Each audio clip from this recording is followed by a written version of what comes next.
Well, Altech Chemicals is an Australian company and we're listed on the ASX. Our vision is to build a 4,000 tonne per annum high purity alumina project based in Western Australia as well as in Johor, Malaysia. Now, as you know, high purity alumina is the feedstock for the LED industry as well as the lithium battery industry. So very exciting growth sectors that we are potentially supplying. Well, we've been doing advancing the project on all fronts. We have been in due diligence with a bank called KfW IPEX Bank, which is a German bank, and we're at the debt funding stage. So in the last 6 months, we've been doing a lot of work with pilot plant trials and so on for the due diligence process. So that's progressing very well. In the meantime, we've also advanced the detailed design of the High Purity Alumina Plant through a German EPC contractor called M+W Group.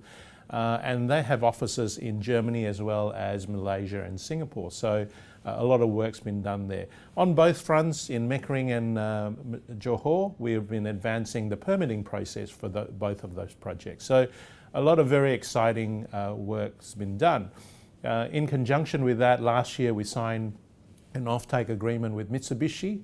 They have a 10-year offtake agreement with us where all our products is basically sold to Mitsubishi. Progressing very well. Last year we raised $10 million to support the development of the project. We look like that we should get a result on the debt side by the end of Q2 this year. And if that is successful, then hopefully we're looking at a groundbreaking ceremony around Q3 to Q4 this year, assuming that we can also get the project equity side of the funding. Last year we finished the bankable feasibility study and the economics are very attractive. The net present value of the project, or NPV, is around $357 million US. The capital cost in the study is about $80 million US. The internal rate of return is about a very attractive 33%. And the project is expected to throw off about 55 million EBITDA every year at its full production rate. So very high margin, high return project. The operating cost is also nearly half the conventional operating cost. So it's about $9,000 a tonne.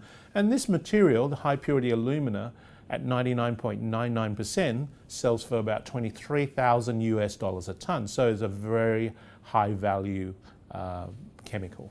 High purity alumina at 99.99% is used mainly in the LED industry. So sapphire wafers are created from high purity alumina. Now the sapphire is exactly the same gemstones that you wear on your ring. So in Mother Nature, sapphire is created by alumina under intense pressure and temperature. So nearly 2,000 degrees alumina melts and it creates sapphire gemstone. Now today, mankind has the technology to make artificial sapphire or synthetic sapphire, and it's exactly the same sapphire. Now the only reasons natural sapphire is has a color of blue is because of impurities in the alumina that creates the color. So when you're making synthetic sapphire for your watch face or the camera lens on your iPhone, you don't want a blue tinge. So therefore you need to start with a very high purity alumina feedstock. And that's the material that we intend to produce for the LED industry. Now the LED industry is growing at about 17% year on year, and you can see that all around you. So all our traffic lights, vehicles, domestic lighting, billboards have all gone to LEDs. And because the LED lighting is 90% more efficient than the conventional lighting. So the world is moving towards the more efficient lighting of the LED industry. The other area that's plenty of growth is in the lithium battery sector. So high purity alumina is used in lithium batteries to prevent fires. So they're actually coating it to the separators that separate the cathode and the anode, and that actually makes them fire retardant. So that's another exciting area of growth.